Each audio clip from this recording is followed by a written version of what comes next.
ಇವತ್ತಿನ ವಿಡಿಯೋದಲ್ಲಿ ಇಬ್ಬರ ಕತೆ. ಒಬ್ಬರು ಸೆಕ್ಯೂರಿಟಿ ಗಾರ್ಡು, ಇನ್ನೊಬ್ಬರು ನಮ್ಮ ಮನುಷ್ಯನ ಮನಸ್ಸು ಎಷ್ಟೊಂದು ಮೌಢ್ಯಗಳಲ್ಲಿ ತುಂಬೋಗಿದೆ ಅಂದರೆ DK ಶಿವಕುಮಾರ್ ಅವರು ಮುಖ್ಯಮಂತ್ರಿ ಆಗ್ತಾರಾ?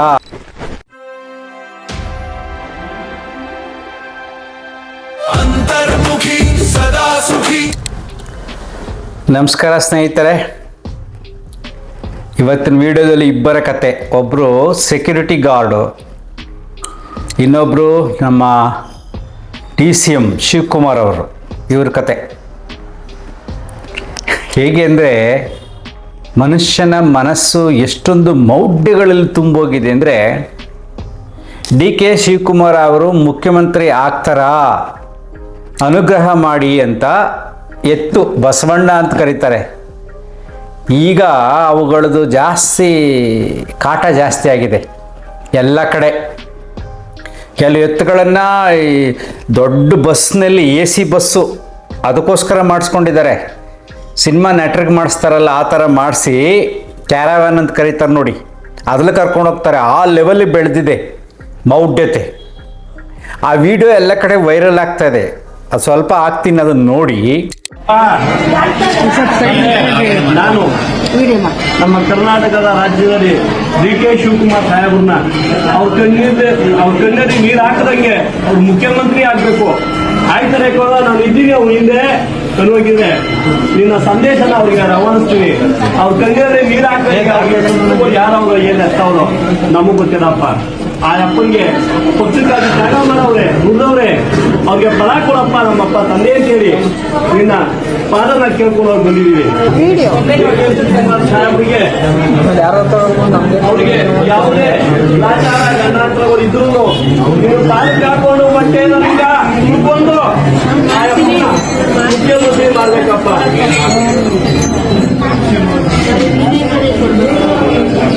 ನಿನ್ನ ನಂಬಿದ್ದೆ ನಂಬ್ಕೊಂಡ್ಬಿಟ್ಟಿದ್ವಪ್ಪ. ತಪ್ಪಾಯ್ತು ತಂದೆ, ಹೇಳಪ್ಪ.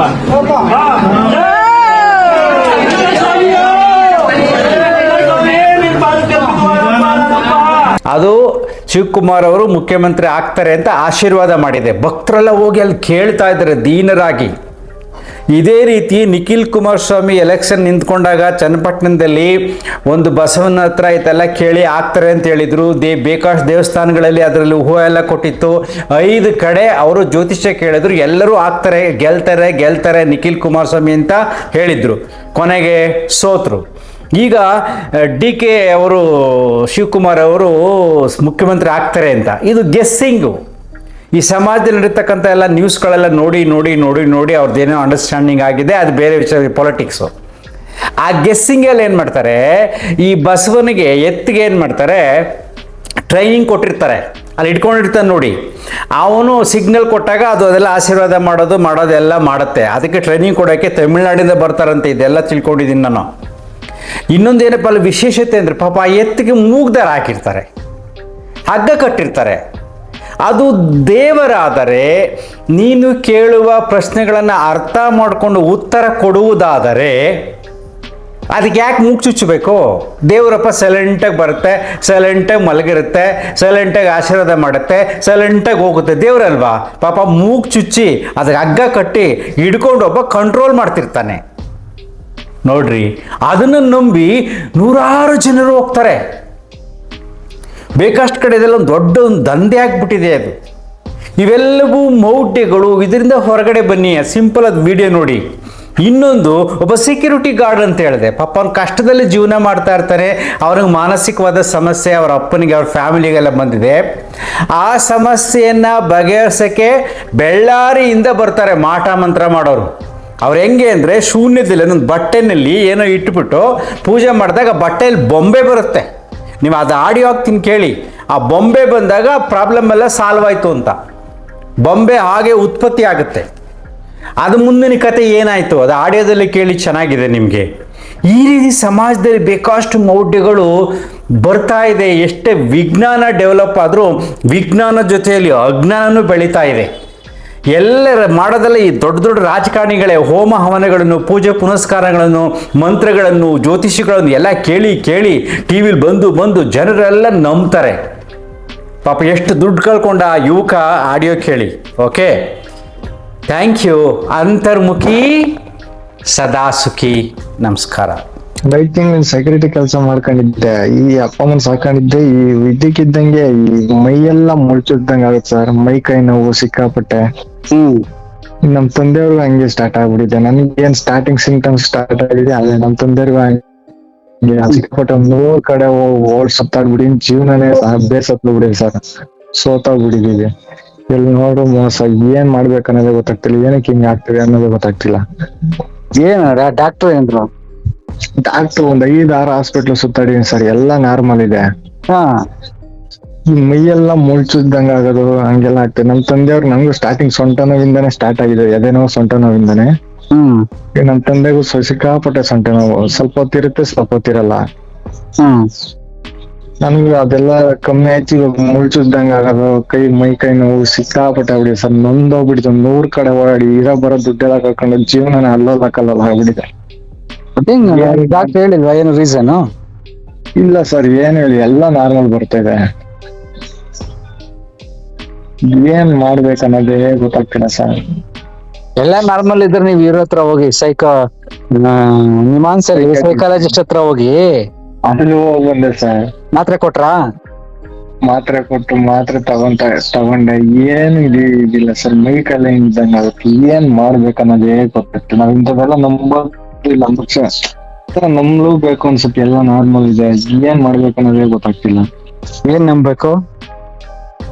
ಏನು ಇದೆಯಲ್ಲ ಸರ್, ಈ ಪೂಜೆ ಪುನಸ್ಕಾರ ಆಗಿಲ್ಲ ಸರ್.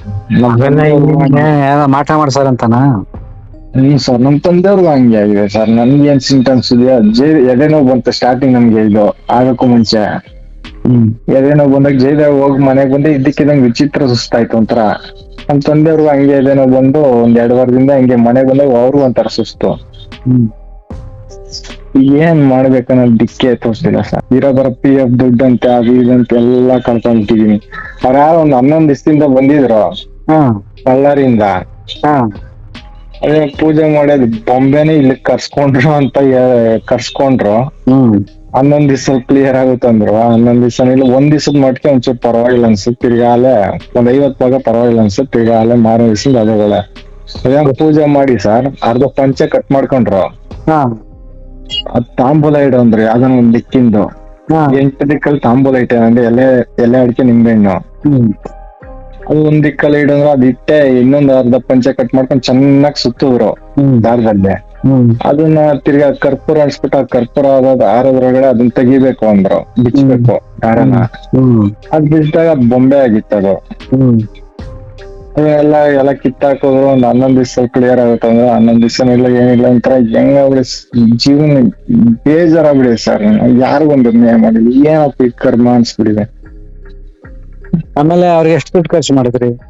37,000 ಸರ್. ಅದು ನಮ್ಮ ಮನೆ ಪಕ್ಕದವ್ರು ಅವ್ರು ಯಾರೋ ಪುಣ್ಯತ್ರು ಅವ್ರಿಗೆ ಕೊಟ್ರು ದುಡ್ಡು. ಅಂದ್ರೆ ಕಾರ್ಡಲ್ಲಿ ಇದ್ ಮಾಡಿದ್ರು. ಅವ್ರಿಗೆ ತಿಂಗಳು 3-3 ಸಾವಿರ ಕೊಡ್ಕೊಂಡು ಹೋಗ್ಬೇಕನ್ನೋತರ ಪಾಪ ಹೆಲ್ಪ್ ಮಾಡಿದ್ರು. ಅವರು ಬಂದಿದ್ರು ನಮ್ಮೂರ್ಗೆ. ಈಗ ವಾಸಿ ಆಗ್ಲಿಲ್ವಲ್ಲ ನಿಮ್ಗೆ? ಇಲ್ಲ ಸರ್, ವಾಸಿ ಆಗಿಲ್ಲ. ಮತ್ತೆ ವಾಸಿ ಆಗಿಲ್ಲ ಇಸ್ಕೊಳ್ಳಿ ವಾಪಸ್ ಅವ್ರ ಹತ್ರ.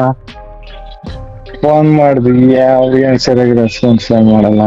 ಹೆಂಗೆ ಮಾಡ್ಬೇಕಲ್ಲ? 37,000 ತಗೊಂಡು ಅಷ್ಟೊಂದ್ ಮಾಡಿದ್ಮೇಲೆ ಗೊಂಬೆನೆ ತೋರ್ಸವ್ರೆ ಬಟ್ಟೆ ಒಳಗಡೆ. ಇಲ್ದೇ ಇರೋ ಗೊಂಬೆನ ವೆರಿ ಪವರ್ಫುಲ್ ತಾನೆ. ಏನ್ ಮಾಡಿ ನಾವ್ 4 ಜನ ಅಪ್ಪ ಅಮ್ಮ ತಂಗಿ ನಾನು 4 ಜನನು ನೋಡಿದ್ವಿ. ಇವೆಲ್ಲ ಏನಿಲ್ಲ, ನಿಮ್ಗೆ ಸೈಕಾಲಜಿಕಲ್ ಪ್ರಾಬ್ಲಮ್ ಆಗಿದೆ. ನಮ್ ತಂದೆಯವ್ರಿಗೂ ಹಂಗೆ ಆಗ್ತಿಲ್ಲ ಸರ್. ಆಯ್ತು, ಮತ್ತೆ ಆಯ್ತಪ್ಪ ಹೇಳಿ. ಈಗ ಬಟ್ಟೆ ಒಳಗೆ ಬರೀ ಬಟ್ಟೆಲಿ ಏನು ಇಲ್ದ ಗೊಂಬೆ ಬಂತಾನೆ. ಆ ಗೊಂಬೆ ಹೆಂಗ್ ಬಂತದು? ಇದು ಸಣ್ಣ ಪುಟ್ಟ ಆಯ್ತಾ? ಎಷ್ಟೊಂದು ಪವರ್ಫುಲ್ ಅಲ್ವಾ? ಬರೀ ಸುತ್ತು ಬಟ್ಟೆನಲ್ಲೇ ಗೊಂಬೆ ಬಂತು ಅಂದ್ರೆ ಅಷ್ಟ್ ಪವರ್ಫುಲ್ ವ್ಯಕ್ತಿ 37,000 ತಗೊಂಡು ಏನು ವಾಸ ಮಾಡ್ದ? ಏನು ವಾಸ ಮಾಡಿಲ್ಲ. ಈಗ ಅಷ್ಟು ಯೋಚನೆ ಮಾಡಿ ನೀವು. ಈಗ ಬೇರೆದೆಲ್ಲ ಬಿಟ್ಟಾಕಿ ಯಾವ್ದೇನಾಗಿದ್ಯೋ. ಈಗ ನೀವೇ ಕಣ್ಣಾರ ಬಟ್ಟೆ ತೆಗ್ದಿದ್ದೀರಿ. ಆ ಬಟ್ಟೆನಲ್ಲಿ ಗೊಂಬೆ ಬಂದಿದೆ. ಗೊಂಬೆ ಬಂದ್ಮೇಲೆ ಅಷ್ಟೊಂದು ಗೊಂಬೆ ಸೃಷ್ಟಿ ಆಗ್ಬೇಕು ಅಂದ್ರೆ ಆ ವ್ಯಕ್ತಿ ಎಷ್ಟೊಂದು ಪವರ್ಫುಲ್ ಇದ್ದಾನೆ. ಅವ್ನ್ ಮಾಡಿದ್ಮೇಲೆ ಪೂಜೆ ಮಾಡಿದ್ಮೇಲೆ ಅದು ಹೋಗ್ಬೇಕು ತಾನೆ.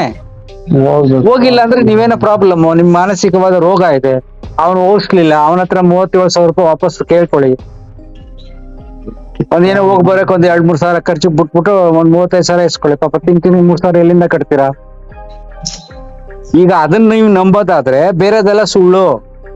ಸಪೋಸ್ ನೀವು ಅದನ್ನೇ ನಂಬಿದ್ರೆ ಅವರು ವಾಸ ಮಾಡ್ಬೇಕು. ಇಲ್ಲ ಸರ್, ಪ್ರಾಮಿಸ್ ಅಂತವೆಲ್ಲ ನಂಬೋದು ಇಲ್ಲ. ಇದು ಯಾಕಂದ್ರೆ ಅನುಭವ ಆಗ್ತಿದೆ. ಸರಿನಪ್ಪ, ಈಗ ಅದ್ ನಂಬಲ್ಲ ಸರಿ, ಮತ್ತೆ ಯಾಕೆ 37,000 ಖರ್ಚು ಮಾಡಿದ್ರಿ?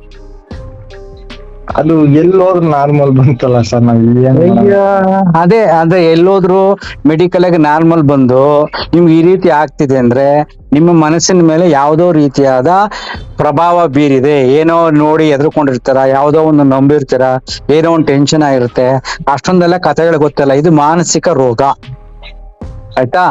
ಸೊ ಆ ಮಾಟ ಮಂತ್ರ ಮಾಡೋದ್ ಸತ್ಯ ಆದ್ರೆ ಅವ್ರು ಹೋಗಿಸ್ಬೇಕಾಗಿತ್ತು. ಇನ್ನೂ ಹೋಗಿಸ್ತಾರೆ ಅಂತ ನಂಬಿಕೆ ಇದ್ರೆ ಅವ್ರ ಹತ್ರ ಹೋಗಿ 37,000 ಕೊಟ್ಟಿದೀವಿ ನಮ್ದೆಲ್ಲ ಹೋಗ್ಸಿ ಅಂತ ಹೇಳಿ. ಇಲ್ಲ ಅಂದ್ರೆ ಅಲ್ಲೋಗಿ ಧರಣಿ ಮಾಡಿ. ಸಿಂಪಲ್. ಅಂದ್ರೆ ಸೈಕಾಟಿಸ್ಟ್ ಹತ್ರ ಸೈಕಲಾಜಿಕಲ್, ನಿಮ್ಗೆಲ್ಲ ಸೈಕಿಕ್ ಆಗಿದ್ದೀರಲ್ಲ, ಮಾನಸಿಕ ಕಾಯಿಲೆ ಬಂದಿದೆ. ಅದಕ್ಕೆ ಬೆಟರ್ ಅಂದ್ರೆ ನಿಯರೆಸ್ಟ್ ಆಸ್ಪತ್ರೆ ಮನೋವೈದ್ಯರ ಹತ್ರ ಹೋಗಿ ನಿಮ್ ಮನೆಯವರೆಲ್ಲ ನೀಟಾಗಿ ಟ್ರೀಟ್ಮೆಂಟ್ ತಗೊಂಡು ಮೆಡಿಸಿನ್ ತಗೊಂಡು ಫಾಲೋ ಮಾಡಿದ್ರೆ ಹೋಗುತ್ತೆ. ಇವೆಲ್ಲ ಸುಳ್ಳು. ಸತ್ಯ ಅನ್ನೋದಾದ್ರೆ ನೋ ಪ್ರಾಬ್ಲಮ್, ಹೋಗಿ ಸಾಲ್ವ್ ಮಾಡ್ಕೊಳ್ಳಿ, ಸಿಂಪಲ್. ಅಂತೇನಿಲ್ಲ ಸರ್. ಅದಕ್ಕೆ ಇಲ್ಲ ಸತ್ಯ ಅಂದ್ರೆ ಸಾಲ್ವ್ ಮಾಡ್ಕೊಳ್ಳಿ. ಸುಳ್ಳು ಅಂದ್ರೆ ನೀವು ಮನೋವೈದ್ಯರ ಹತ್ರ ಹೋಗಿ, ಅವಾಗ ನಿಮ್ಮ ಪ್ರಾಬ್ಲಮ್ ಸಾಲ್ವ್ ಆಗುತ್ತೆ. ಸರಿ ಸರಿ, ಅರ್ಥ ಆಯ್ತಾ? ಯೋಗ ಧ್ಯಾನದಿಂದ ಆಗುತ್ತೆ, ಖಂಡಿತ ಆಗುತ್ತೆ. ಬೆಳಗ್ಗೆ ಡೈಲಿ ನೀವು 4 ಜನನು ವಾಕಿಂಗ್ ಹೋಗಿ 1 ಗಂಟೆ ವಾಕಿಂಗ್ ಹೋಗಿ ಬಂದ್ಬಿಟ್ಟು ಮಲ್ಕೊಂಡು ಯೋಗ ನಿದ್ರಾ ಅಂತ ನಮ್ಮ ಹ್ಯಾಪಿ ಲೈಫ್ ಅಲ್ಲಿ ಇದೆಯಲ್ಲ, ಅರ್ಧ ಗಂಟೆ ಯೋಗ ನಿದ್ರಾ ಬರುತ್ತೆ. ಅದನ್ನ ಹಾಕೊಂಡು ಎಲ್ಲ ರಿಲ್ಯಾಕ್ಸ್ ಮಾಡಿ, ಆಯ್ತಾ? ಪುನಃ ಸಂಜೆ ವಾಕಿಂಗ್ ಮಾಡಿ, ಎಲ್ಲರೂ ಒಟ್ಟಿಗೆ ವಾಕಿಂಗ್ ಮಾಡಿ. ಯಾಕೆ ನಿಮ್ಗೆ ಪಾಪ ಯೋಗ ಗೊತ್ತಿಲ್ಲ, ದೇಹದಿಂದ ಬೆವರು ಬರ್ಬೇಕು. ಪುನಃ ರಿಲ್ಯಾಕ್ಸ್ ಮಾಡಿ, ಎಲ್ಲ ಬಿಟ್ಟಾಕ್ಬಿಡಿ. ಏನಾದ್ರೂ ಆಗೋಗ್ಲಿ ಅಂತ ಬಿಟ್ಟಾಕಿ, ಸರಿ ಸರ್, ಮಲ್ಕೊಳ್ಳಿ. ಸತ್ರ ಸಹ ನೋ ಪ್ರಾಬ್ಲಮ್. ಎಷ್ಟೊಂದ್ ಜನ ಸತ್ತೋಗಿದ್ದಾರೆ. ಏನಾರ ಆಗೋಗ್ಲಿ ಅಂದ್ಬಿಟ್ಟು ಆರಾಮಾಗಿ ನೀವು ಮಲ್ಕೊಳ್ಳಿ, ಏನೂ ಆಗಲ್ಲ, ಸರಿ ಹೋಗುತ್ತೆ. ಮನಸ್ಸನ್ನ ಗಟ್ಟಿ ಮಾಡ್ಕೊಳ್ಳಿ. ಅದು ಇನ್ನೊಂದೇನಂದ್ರೆ ಒಂಥರ ಕೈ ಕಾಲು ಸಿಕ್ಕಾಪಟ್ಟೆ ನೋವು, ಎಲ್ಲಾ ನಿಮ್ ಸೈಕಲಾಜಿಕಲ್ ಪ್ರಾಬ್ಲಮ್ ಎಲ್ಲಾ ಬರುತ್ತೆ. ಮಾಟ ಮಂತ್ರದಿಂದ ಇದು ಬಂದಿದ್ರೆ ಹೋಗ್ಬೇಕಾಗಿತ್ತು. ಸರಿ ಸರಿ, ಏನೋ ಸಜೆಷನ್ ಕೊಟ್ಟಾರ, ಅದಕ್ಕೆ ಅದ್ ಫಾಲೋ ಮಾಡಿ. ಪ್ರಾಣಾಯಾಮ ಮಾಡಿ ಕಲ್ತಿದ್ರೆ ಪ್ರಾಣಾಯಾಮ ಮಾಡಿ ಚೆನ್ನಾಗಿ 1 ಅರ್ಧ ಗಂಟೆ. ನಮ್ಮ ಹ್ಯಾಪಿ ಲೈಫ್ ಅಲ್ಲಿ ಇದೆ ನೋಡಿ ಪ್ರಾಣಾಯಾಮಗಳು, ಅದನ್ನೆಲ್ಲ ಮಾಡಿ. ಓಕೆನಾ? ಸರಿ ಸರ್, ತುಂಬಾ ಥ್ಯಾಂಕ್ಸ್ ಸರ್, ತುಂಬಾ ಥ್ಯಾಂಕ್ಸ್ ಸರ್. Thank you.